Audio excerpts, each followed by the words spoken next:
आकाश office से घर आ चुका था। घर आते हुए फ्रेश हुआ और पत्नी रमा को बोला, जल्द से जल्द खाना लगा दो, आज बहुत ही थक गया हूँ। रमा बोली, ठीक है अभी लगाती हूँ। और फिर डाइनिंग टेबल पर बैठकर रमा, आकाश और माँ तीनों एक साथ बैठकर खाना खाने लगते हैं। अभी आकाश खाना खाते हुए पत्नी को बोला, तुमने आज फिर से रोटी सब्जी बनाई? मैंने तुम्हें फोन करके बताया था ना कि आज बिरयानी बना लेना। तुम बहुत ही आलस करती हो। मैं दिन भर ऑफिस में बैठकर काम करता हूँ, लेकिन तुम घर में क्या करती हो? तुम बस एक हाउसवाइफ हो, तो तुम सारा दिन घर पर ही रहती हो। तुम्हारा तो जब भी मन करता होगा तुम आराम करने लगती होगी। और आज मैंने तुम्हें बिरयानी बनाने के लिए कहा तो तुमने रोटी सब्जी बना कर रख दिया। तुम्हें क्या नहीं लगता कि कुछ घर में अलग बनना चाहिए? फिर पत्नी बोली, हाँ मैं बनाने वाली थी, लेकिन आज मेरी तबीयत थोड़ी ठीक नहीं लग रही है, इसलिए मेरा मन बिरयानी बनाने को नहीं हुआ। कल मैं पक्का बिरयानी बना दूंगी, और बिरयानी में जो सामान लगते हैं उसे मैं आज रात ऑर्डर कर दूंगी, और फिर कल तुम्हें रात के खाने में बिरयानी ही मिलेगी। यह कहकर पत्नी चुप हो जाती है। तभी किचन से कुकर में सीटी बजने की आवाज आती है। रमा कहती कि सुबह में आलू के पराठे बनाऊंगी, इसलिए मैंने अभी आलू को उबाल लिए हैं।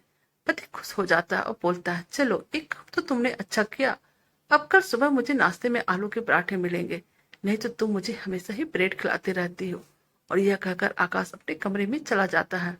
सुबह वो ऑफिस जाने के समय फाइल ढूंढ रहा था। उसे ऑफिस जाने में लेट हो रहा था।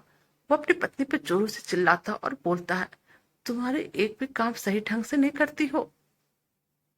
पता नहीं है मेरी फाइल कहाँ है, मिल भी नहीं रही है। आखिर तुम सारा दिन घर में करती क्या हो? और फिर यह कहकर वह आकाश गुस्से से होकर ऑफिस चला जाता है।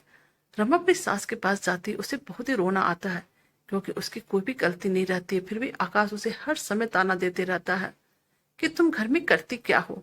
लेकिन माँ जानती थी कि मेरा बेटा अपनी पत्नी से बहुत ही प्यार करता है। वह थोड़ा गुस्सा वाला है, लेकिन दिल का खराब नहीं है। अब सास ने बहू को चुप कराया और बोली, पहले तुम शांति से बैठो और मुझे बताओ कि क्या हुआ। बहुत जोर जोर से रोने लगती है और बोलती है, मेरी कोई गलती रहती भी नहीं है, फिर भी आकाश हर समय मुझे सुनाते रहते हैं। वो बस मुझसे यही कहते हैं कि तुम सारा दिन घर पर करती क्या हो। फिर सास बोली, अच्छा ठीक है, तुम चुप हो जाओ, और मैं तुम्हें जैसा कहती हूँ तुम वैसा ही करना। बहू ने हाँ में सर हिला दिया। फिर दोनों ने बेटा को अच्छा सबक सिखाने का प्लान बनाया। दूसरे दिन सुबह जब आकाश नींद से जागा तो जोर जोर से पत्नी को आवाज देने लगा कि अभी तक मेरी चाय क्यों नहीं आई है? कहाँ हो तुम? तुम्हें तो पता है कि मैं सुबह उठने के साथ ही पहले चाय पीता हूँ और फिर उसके बाद पेपर पढ़ता हूँ।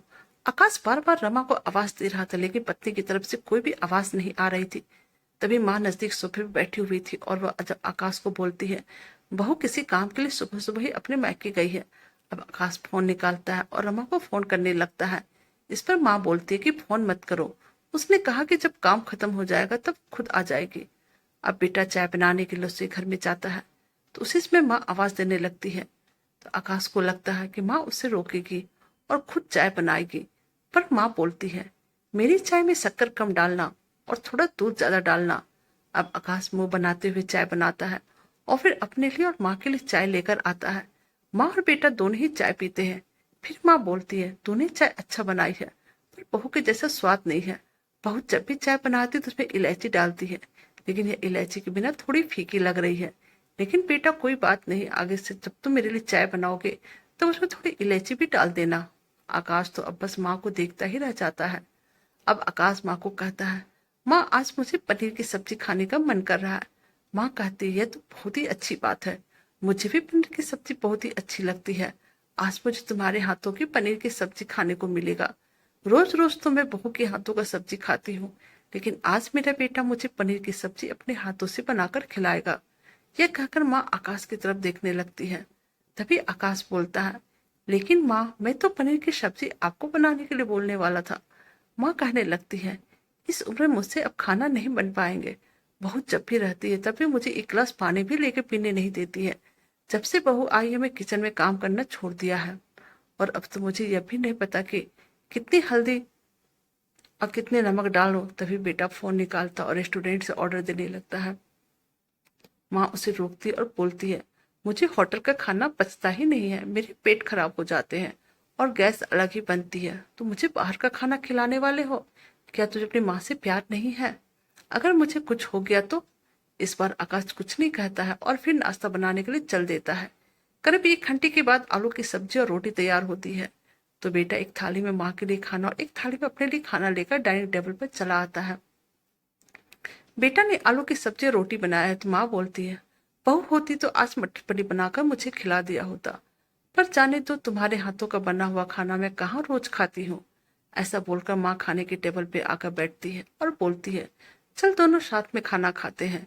बेटा ने पहला निवाला मुंह में डाला ही था कि माँ उसे बोली, बेटा नमक कम है, थोड़ा नमक लेकर आना। फिर बेटा जाकर किचन से नमक लेकर आता है और माँ को देता है और फिर खाने के लिए बैठता है। तभी माँ कहती है, बेटा जरा पानी लेकर आना। फिर वो उठकर पानी लाने के लिए जाता है और फिर गुस्से से पानी लाकर माँ को देता है। इसमें बेटा के चेहरे पर गुस्सा साफ स्पष्ट रूप से दिख रहा था। मन ही मन अब आकाश को समझ में आ रहा था कि वह किस तरह से पत्नी पर हर समय कड़वा बात बोलता रहता था, लेकिन वह सब कुछ खुशी से करती थी। उसने कभी भी चेहरे पर सिकन नहीं लाया था। उसके चेहरे पर मुझे कभी भी गुस्सा दिखाई नहीं देता था। अभी खाना खत्म हुआ था कि माँ बेटा को बर्तन धोने के लिए कहती है और खुद रूम में आराम करने चली जाती है। माँ उसे परेशान करने के कोई मौका नहीं छोड़ती। अब वह बेटा को बुलाकर चादर उड़ाने के लिए कहती है और उसके बाद बेटा रूम से बाहर जाता है तो उसे माँ रोकती है और एसी का टेम्परेचर कम करने को कहती है। अब इन सब कामों की वजह से बेटा पूरी तरह से चिड़चिड़ होने लगता है, लेकिन कुछ भी नहीं बोल पाती। फिर दूसरे दिन सुबह जल्दी उठ जाता है और उसे ऑफिस जाना होता है, इसलिए जल्दी से सब्जी काटता है, पर उसका ध्यान सब्जी की तरफ नहीं होता है, बल्कि अपनी पत्नी के बारे में सोचने लगता है। वह सोच रहा होता है कि एक हाउसवाइफ का काम इतना आसान नहीं होता है। भले मुझे ऐसा लगता था, लेकिन यह मेरी बहुत बड़ी गलतफहमी थी। मैं अपनी पत्नी से हमेशा कितना गलत बात करता था। अब वह मन ही मन पछता रहा था कि ना गलती होते हुए मैंने रमा को कितनी बार डांट दिया था। उसे अपनी गलती पर बहुत ही पछतावा हो रहा था। तभी अचानक सब्जी काटते हुए उसकी उंगली कट जाती है। वह उठकर बेसिन के पास जाकर अपना खून साफ करने लगता है कि ऐसे में पीछे से उसकी पत्नी उसके पास आती है और उसके हाथों में पट्टी बांधने लगती है। वह मायके नहीं गई होती है, बल्कि घर में ही छुप कर रहती है। यह तो उस सास बहू का प्लान था, आकाश को एहसास दिलाने के लिए कि हाउसवाइफ के बिना यह घर घर नहीं रहता है। और अब जैसे ही आकाश की नजर अपनी पत्नी पर पड़ता है, वह बहुत ही खुश हो जाता है और पत्नी को गले लगा लेता है। वो उससे माफी मांगता है और बोलता है, रमा, मुझे एहसास हो गया है कि घर का काम करना आसान नहीं होता है। तुम घर पर रहती थी तो मुझे हमेशा लगता था कि तुम सारा दिन घर पे यूं ही फ्री रहती हो, पर एक दिन में ही मुझे पता चल गया है कि घर का काम करना कितना मुश्किल होता है। अब मैं तुम्हें ऐसा कभी नहीं बोलूंगा और आगे से हम एक साथ घर का काम करेंगे, क्योंकि घर हम दोनों का है, तो काम भी तो हम दोनों मिलकर करेंगे। माँ बाहर बेटा की बातें सुन रही थी और अंदर ही अंदर बहुत खुश हो रही थी। तो दोस्तों, कैसे लगी आपको हमारी कहानी, प्लीज हमें कमेंट कीजिएगा। हमारे चैनल पर नए तो हमारे वीडियो को लाइक, सब्सक्राइब और शेयर कीजिएगा। Thank you.